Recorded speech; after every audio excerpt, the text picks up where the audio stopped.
Bismillahirrahmanirrahim. Assalamualaikum warahmatullahi wabarakatuh. Perkenalkan, nama saya Firda Damayanti dan kedua rekan saya Zanita Dwiyanti dan Irfan Maulana. Kami dari kelompok 12. Di sini kami akan membahas materi tentang taklid, ittiba dan talfiq. Sub pokok materi yang akan dibahas yaitu 1. Pengertian hukum, tingkatan dan syarat taklid. Yang kedua, pengertian ittiba dan komponen al-ittiba. Yang ketiga, pengertian dan hukum talfiq. Baiklah, langsung saja masuk ke materi yang pertama. A. Pengertian, hukum, tingkatan, dan syarat taklid. Yang pertama, pengertian taklid. Secara etimologi, kata taklid berasal dari masdar kalada yang memiliki makna kalung yang dipasangkan kepada orang lain tanpa disadari orang yang bersangkutan itu sendiri. Sedangkan terjemahan secara terminologi terdapat beberapa istilah mengenai taklid, antara lain: A. Sebuah perilaku yang mengikuti orang lain baik dari segi lisan maupun perbuatannya, tanpa keraguan sedikit pun dengan tidak adanya penelusuran lebih lanjut terhadap dalilnya terlebih dahulu. B. Membenarkan sebuah gagasan orang lain secara bulat tanpa disaring menggunakan dalil-dalilnya dan tidak memahami kapasitas dari dalil-dalil tersebut. Yang C. Mengamalkan gagasan orang lain tanpa memahami dasar dalilnya. Terdapat hal-hal yang tidak dapat digolongkan ke dalam taklid, antara lain: 1. Berbuat sesuatu yang dilandaskan pada Al-Quran dan Al-Hadis. Yang kedua, berbuat sesuatu yang dilandaskan pada ijma'. Yang ketiga, vonis seorang hakim atas suatu perkara dengan adanya saksi yang adil. Pendapat para ulama usul mengenai taklid adalah menerima sebuah gagasan seseorang tanpa mengetahui dari mana asal muasalnya ataupun landasan dari gagasan seseorang tersebut. Muhammad Rashid Ridla berpendapat mengenai definisi taklid yang terdapat dalam tafsir Al-Manar, yaitu mengamalkan gagasan seseorang yang dipandang memiliki integritas tinggi mengenai hukum agama Islam tanpa menelusuri lebih dulu kebenarannya, kebaikannya, serta manfaat atau tidaknya dari gagasan hukum yang disampaikan orang tersebut. Kesimpulan mengenai pengertian taklid yaitu adalah suatu perbuatan atau perilaku untuk mengikuti pendapat atau gagasan seseorang secara mentah-mentah tanpa keraguan sedikit pun dan tidak adanya penelusuran terlebih dahulu akan kredibilitas maupun kualitas gagasan tersebut dari segi dalil-dalil landasan yang mengikutinya. Yang kedua, hukum taklid. A. Diharamkan. Yang pertama, taklid semata-mata mengikuti adat kebiasaan atau pendapat nenek moyang atau orang-orang dahulu kala yang bertentangan dengan Al-Quran dan Al-Hadis. Yang kedua, taklid kepada orang yang tidak diketahui bahwa dia pantas diambil perkataannya. Yang ketiga, taklid kepada perkataan atau pendapat seseorang yang sedang bertaklid mengetahui bahwa perkataan atau pendapat itu salah. Yang B. Dibolehkan. Jika seseorang yang sudah mengerahkan usahanya untuk ittiba kepada apa yang diturunkan Allah Subhanahu wa taala, tapi sebagian darinya tersembunyi sehingga dia bertaklid kepada orang yang lebih berilmu darinya. Yang C. Diwajibkan. Yang diwajibkan yaitu bertaklid kepada orang yang perkataannya dijadikan sebagai dasar hujah, yaitu perkataan dan perbuatan Rasulullah SAW. Ketiga, tingkatan taklid atau mukallid. Yang pertama, bertaklid keseluruhan, taklid al-madli. Yang kedua, bertaklid dalam beberapa bidang hukum saja. Yang ketiga, bertaklid dalam perkara istinbat. Keempat, syarat taklid. Pertama, diwajibkan memahami secara keseluruhan berbagai ketentuan imamnya dalam perkara yang diikuti. Yang kedua, tidak bertaklid seusai dilakukannya perkara yang akan ditaklidkan tersebut. Yang ketiga, tidak diperkenankan memilih pendapat yang mudah-mudah saja. Yang keempat, tidak diperkenankan menggabungkan dua pendapat imam dalam satu persoalan hukum atau karhiyah yang akan berujung tidak disahkannya oleh masing-masing imam. Mungkin hanya itu saja materi yang dapat saya sampaikan. Materi selanjutnya akan dilanjutkan oleh Zanita Dwiyanti. Sekian dari saya, kurang lebihnya saya mohon maaf. Assalamualaikum warahmatullahi wabarakatuh. Assalamualaikum warahmatullahi wabarakatuh. Perkenalkan, nama saya Zanita Dwiyanti. Di sini saya akan menjelaskan tentang ittiba. Dalam buku ilmu usul fikih 1 dan 2 dikatakan bahwa kata ittiba berasal dari bahasa Arab, yakni dari kata kerja atau fi'il ittiba yang artinya adalah mengikuti atau menurun. Jadi ittiba berdasarkan definisi bahasa dan istilah adalah diterima fatwa atau perkataan seseorang yang mana perkataan tersebut dapat dipertanggungjawabkan karena sesuai dengan sumber yang jelas, yakni Al-Quran, As-Sunnah, serta hasil ijtihad para ulama-ulama. Muttabi adalah seseorang yang menerima perkataan atau fatwa oleh seseorang muttaba. bersumber dari Al-Quran, As-Sunnah, dan ijtihad para ulama. Sedangkan muttaba adalah orang yang memberikan fatwa atau perkataan kepada muttabi. Dan seorang muttabi harus mengetahui bahasa Arab atau dalilnya, tetapi tidak harus mengetahui sah atau tidaknya sebuah fatwa atau hadis, dikarenakan seorang muttaba sudah mengatakan sah, maka sahlah fatwa tersebut. Dan seseorang muttaba harus bertanggung jawab atas perkataannya. Dikarenakan berdosalah ia jika ia tengah berdusta atau mengesahkan sesuatu hadis tanpa mengecek kebenaran hadis tersebut. Tetapi hal tersebut tidak berlaku untuk muttabi. Maka jika seseorang muttaba berdusta, seorang muttabi tidak berdosa. Setiap muslim wajib hukumnya berittiba, karena Allah Subhanahu wa taala sudah memberikan dalam firman-Nya, ikuti apa yang diturunkan kepadamu dari Tuhanmu dan jagalah kamu mengikuti pemimpin selainnya.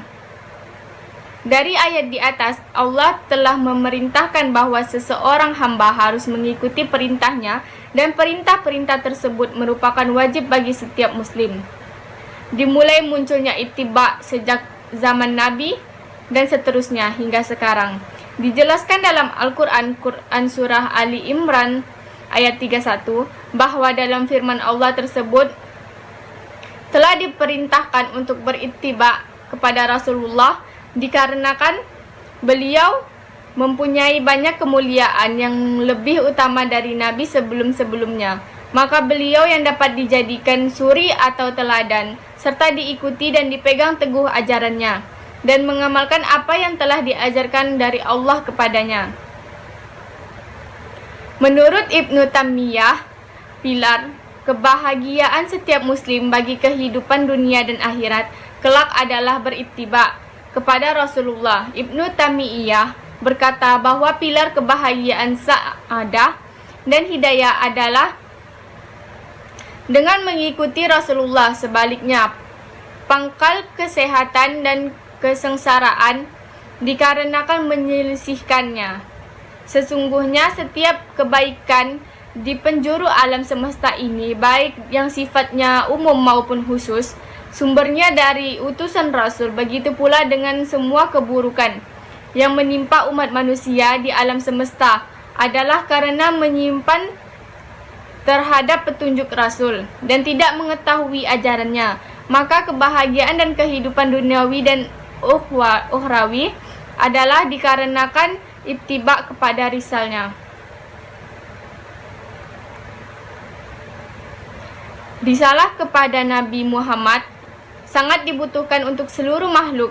Bahkan mereka sangat membutuhkan Rasulullah melebihi apapun dibutuhkan karena mereka untuk kebutuhan di dunia. Nabi Muhammad diutus karena untuk kekuatan bagi alam semesta dan menjadi nur bagi kehidupan. Jadi menurut tafsiran dan definisi ittiba merupakan sebuah usaha dan upaya yang optimal sekaligus maksimal untuk menganut dan meniru Rasulullah sebagai suri tauladan dalam agama, dan karena pengajaran dakwah yang dilakukan Rasulullah telah turun-menurun digunakan untuk generasi berikutnya dan seterusnya, maka ittiba menganut apa-apa perbuatan, ucapan, ajaran saja yang telah disampaikan Rasul berdasarkan dalil-dalil yang benar, yaitu Al-Quran dan Al-Hadis. Dan adapun komponen-komponen yang menjadi makna pokok-pokok dalam ittiba di Islam, yaitu yang pertama, usaha untuk dapat mengikuti ataupun meneladani. Yang kedua, adanya pihak yang diikuti untuk dijadikan panutan, yaitu Rasulullah. Yang ketiga, hal yang diikuti merupakan perbuatan, ucapan, akidah, dan perbuatan lain yang digunakan tetapi sudah ditinggalkan. Yang keempat, berdasarkan sumber yang dapat dipertanggungjawabkan kebenarannya, yaitu Al-Quran, hadis, dan hadis sahih. Yang kelima, ketika berittiba, mengikuti berdasarkan niat atau kemauan sendiri, bukan karena paksaan atau kebencian dalam hati, dan tetap mengamalkannya apabila telah diikuti. Bismillahirrahmanirrahim. Assalamualaikum warahmatullahi wabarakatuh. Nama saya Irfan Maulana NIM 12016121 Fakultas Ekonomi dan Bisnis Islam. Baik, di sini saya akan melanjutkan materi bagian ketiga, itu bagian C, pengertian dan hukum talfik. Yang pertama, pengertian talfik. Asal kata dari talfik adalah lafku yang berarti mempertemukan menjadi satu.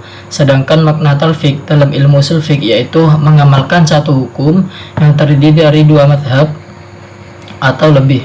Maka bisa dikatakan jika talfik itu memiliki arti yaitu mencampurkan pendapat dua mujahid atau lebih akan atau lebih, bahkan satu masalah yang sama ataupun berbeda. Yang kedua, hukum talfik. Yang pertama, menurut pendapat madhab Imam Syafi'i, yang pertama yaitu tidak boleh. Artinya seseorang itu tidak boleh berpindah madhab dalam suatu masalah yang sama ataupun berbeda. Yang kedua, menurut pendapat madhab Imam Hanafi, pendapat ini itu memperbolehkan bertalfik dalam masalah yang berbeda. Dan yang ketiga, ada juga yang berpendapat jika bertalfik itu boleh jika dimaksudkan untuk menghindari kesulitan ajaran agama yang dianutnya atau dalam hal berjuang untuk kemaslahatan umum juga diperbolehkan untuk bertalfik. Yang keempat yaitu hukum bertalfik juga bisa menjadi haram apabila seseorang itu melakukannya atas dasar ingin melecehkan agama, maka hukum yang keempat ini yaitu tidak dibolehkan.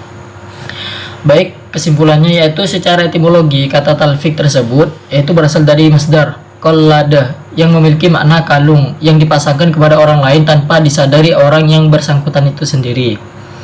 Yang kedua yaitu ittiba. Berdasarkan definisi bahasa dan istilah adalah diterimanya fatwa atau perkataan oleh seseorang yang mana perkataan tersebut dapat dipertanggungjawabkan karena sesuai dengan sumber yang jelas yakni dari Al-Quran, As-Sunnah serta hasil ijtihad ulama-ulama. Yang ketiga yaitu kesimpulannya talfik memiliki arti yaitu mencampurkan pendapat dua mujahid atau lebih akan satu masalah yang sama ataupun berbeda. Baik, mungkin akademi ini kurang lebihnya saya mohon maaf. Billahi taufiq wal hidayah wa ridha wal inayah. Wassalamualaikum warahmatullahi wabarakatuh.